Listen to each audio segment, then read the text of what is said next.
Saludos, Masters de Star Wars. Yo soy la sombra del Imperio.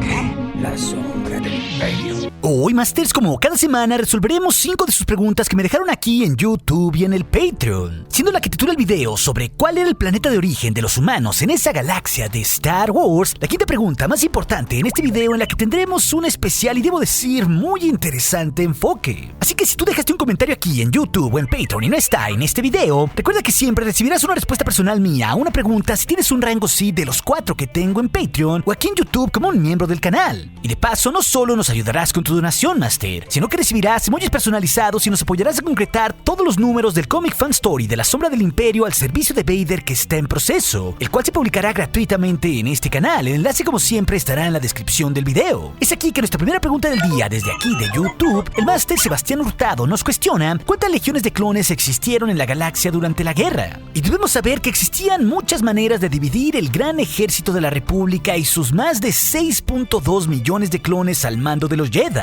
Y en ese ejército había más de 10 diferentes maneras de dividirlo, desde la Gran Armada, pasando por los cuerpos o las legiones, hasta un pequeño escuadrón de solo 9 personas. Y en realidad una legión como la 501 de Anakin Skywalker estaba compuesta por 9.216 soldados, mientras que por ejemplo los cuerpos militares era una organización más grande para ataques a mayor escala, como pasó con la 21 Nova Corps, a quienes vimos al lado de Ki-Adi-Mundi mientras invadían Maiguito, un mundo central de los separatistas. Estos cuerpos estaban conformados de 4 legiones diferentes. Vaya, se utilizaban una mayor cantidad de soldados y se dividían por grupos según la necesidad de la misión. Esto como la propia Legión 501 se dividió en la compañía 332 para ir a liberar a Mandalore durante el final de The Clone Wars. Y propiamente, Masters, no se conoce el número total de legiones que había en el ejército, ya que, como les comento, había diversas maneras de dividir al ejército de clones según la necesidad. Pero si dividiéramos el total del ejército de clones, esto nos dice que no podría haber más de 672 legiones. Esto, claro, si el ejército fuera dividido en grupos iguales, cosa que no sucedía durante la guerra a rajatabla. Pero esto sí nos da contexto del tamaño y la versatilidad de este ejército. Es así que nuestra segunda pregunta del día, el Master Nacho Montoro, nos cuestiona por qué los tíos de Luke no recuerdan a C-3PO cuando ellos lo tuvieron antes del episodio 2. Y en realidad esto es un tanto más simple de lo que parece. Por un lado, C-3PO no estuvo toda la vida con Owen y los Lars, sino hasta que Shmi se casó con Cliegg Lars. Pero recordemos que la primera vez que vemos a C-3PO en el episodio 2 era muy distinto del Tripio que todos conocimos en las siguientes películas, porque ahí tenía una armadura reciclada sumamente sucia de color plateado. Nada que ver con esa armadura dorada característica de él de la trilogía original cuando se vuelve a reencontrar con Owen Lars. Desde luego, ese C-3PO tenía borrada la memoria y no recordaba que había vivido ahí antes, pero también tomemos en cuenta que los droides eran simples bienes domésticos para hacer la vida mucho más fácil de los humanos. Eran, pues, bajo este contexto, puramente utilitarios. No por nada, esto es un gran tema en Star Wars, con cómo ciertos droides han logrado grandes cosas o grandes lazos con los humanos. En este sentido, había millones de droides del mismo modelo de Tripio, como él mismo se sorprendió al ver uno idéntico durante el Imperio Contraataca. La cuestión es que Owen ni siquiera se inmuta cuando lo ve en el episodio 4. No tenía, pues, un arraigo emocional con este droide, a diferencia de lo que sí termina pasando con Luke hacia C-3PO o R2-D2. Lo único que le interesaba a Owen o a Beru Lars en aquellos tiempos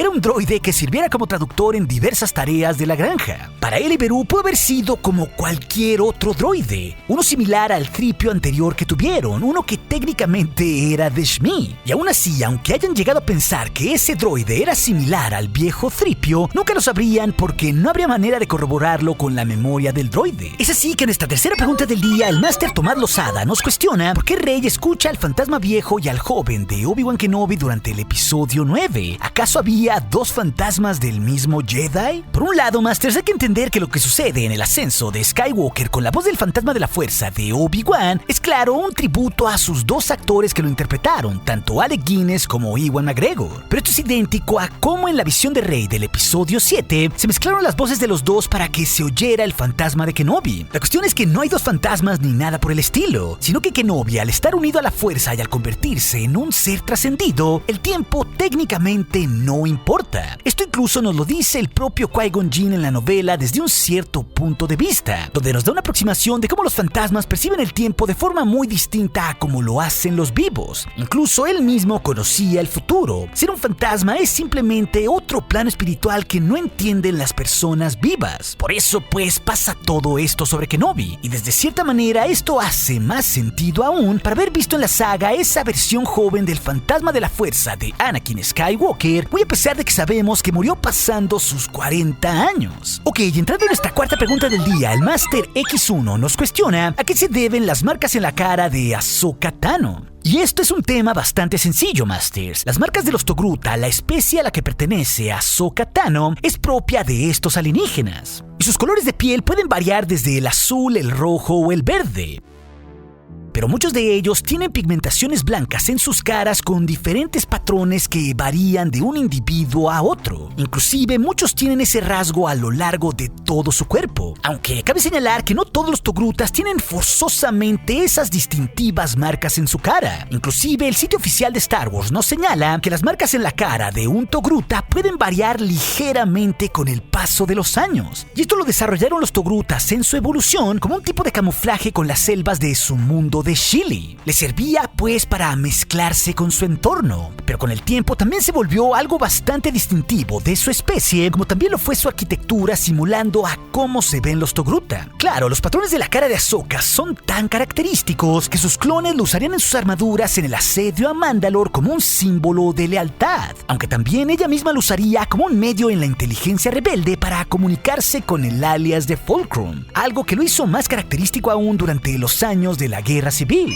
Es así que nuestra quinta y pregunta final que titula el video, el Máster Luis Ángel Ramírez desde aquí de YouTube nos cuestiona cuál es el planeta de origen de los humanos de Star Wars. Y esto en realidad es un tema complejo, Masters. Por un lado hay que considerar que cuando se hizo Star Wars en los años 70, por mera cuestión tecnológica y monetaria, era mucho más fácil habitar esa galaxia con simples personas humanas que coexistieran con diversas especies alienígenas. Fuera del hecho que era mucho más sencillo para el espectador relacionarse con una cara humana en el cine como personaje principal, como pasó con Luke, Han y Leia, y no con un alienígena. No nos olvidemos que incluso se desechó una versión de un alienígena verde para Han Solo precisamente por eso. Esto fue el origen de por qué vemos a tantos humanos en la pantalla, algo que más tarde se utilizó para crear un imperio fascista que controlaba la galaxia por medio de un ejército de humanos, y que este a su vez hacía menos a las especies alienígenas diversas por considerarlas inferiores. No por nada la Alianza Rebelde, la contraparte del imperio, estaba llena de alienígenas diversos. Y técnicamente, Master, los humanos eran la especie más cuantiosa de toda la galaxia de Star Wars, y para los tiempos de la Guerra Civil se habían extendido a tal nivel que habitaban mundos desde el centro de la galaxia hasta los bordes exteriores, desde sistemas como Alderaan, Corellia, Coruscant, Chandrila, Naboo, Sereno, Mandalore y muchos otros. De hecho, la especie humana era en el centro de referencia de toda esa galaxia. No por nada, a las especies alienígenas se les consideraba también como especies humanoides, y de la misma manera el lenguaje de los humanos, es decir, el Basic, era considerada la lengua universalmente aceptada a pesar de que cada especie distinta hablaba su propio lenguaje. Ahora bien, para entender el origen de la raza humana y cuál es su planeta natal de la galaxia, tenemos que entender un proceso histórico y las diferencias entre el canon actual y el antiguo universo de Legends. Por un lado, en el canon, la enciclopedia visual de Star Wars nos dice algo pero muy curioso, ya que en esa galaxia se cree que los humanos venían de Coruscant, uno de los mundos del núcleo de la galaxia. Pero esto dentro de Star Wars es una teoría que los científicos dentro de ese canon nunca han aprobado hasta el momento. Sin embargo, canónicamente sí se sabe que los seres humanos fueron una de las primeras especies, al igual que los duros desde el centro de la galaxia, en comenzar a crear colonias en diversos planetas. En este sentido, es universalmente aceptado que los humanos de la galaxia vienen de los mundos centrales de la galaxia. Pero una interesante historia de Legends nos ayuda a complementar esto, Masters, ya que en ese universo expandido de la saga, la historia del origen de los humanos se creía perdido por los científicos e historiadores de esa raza durante el paso de milenios, aunque en este caso también era universalmente aceptado que los humanos venían del núcleo de la galaxia. Sin embargo, hubo un importante descubrimiento por algunos científicos que marca el origen de la raza humana en esa galaxia, y esto se dio por los arqueólogos Ualp Sathan y Fem Un Ar. Esto durante la Guerra Civil Galáctica en una historia contada allá en 1984 en el cómic número 84 de la serie Star Wars. La cuestión es que en el mundo de Seoul 5, ellos tuvieron evidencia en una inscripción que los seres humanos se habían originado en el mundo de Notron.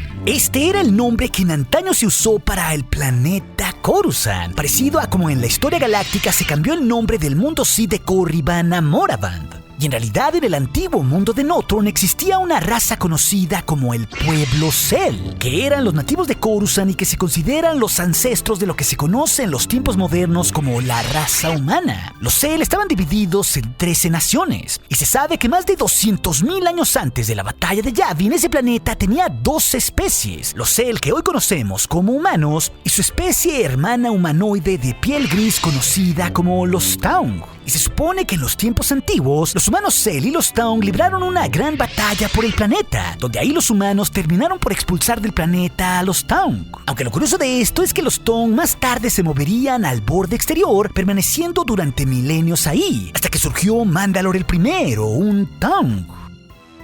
Esta persona guiaría a su especie a conquistar un mundo que llamarían como Mandalore, esto en honor a su líder, quienes en el futuro toda esta especie se identificarían como Mandalorians, que en la lengua común básicamente quiere decir los hijos y las hijas de Mandalore, formando así el origen de esta gran raza de guerreros en esa galaxia. Y esto nos da contexto, Masters, de cómo los humanos de Coruscant y los Mandalorians estaban de una u otra forma ligados. Desde luego, los humanos de Notron, por su parte, con el paso de los años le fueron dando forma a lo que más tarde se llamaría Coruscant. De hecho, los registros más viejos de las profundidades de la ciudad de Coruscant datan de 100.000 años antes de la batalla de Yavin. Claro, esto no quita el hecho de que más tarde los humanos fueran esclavos del propio Imperio Rakata y que también milenios más tarde adoptaran el uso del hiperespacio para colonizar cientos de mundos. Así que aunque esta explicación sobre el origen de la humanidad no es canónica, sí nos da una muy buena aproximación que podríamos considerar como canónica para asumir que los humanos que vemos en Star Wars de una u otra manera se originaron en Coruscant. Pero si quieres saber más de otras preguntas sobre por qué el Conde Dooku no traicionó a Palpatine antes de su muerte contra Anakin, esa historia te la dejaré aquí en las pantallas finales junto con otras. Y recuerde, nuestro aliado es la fuerza y un poderoso aliado es. Hasta aquí la sombra del Imperio.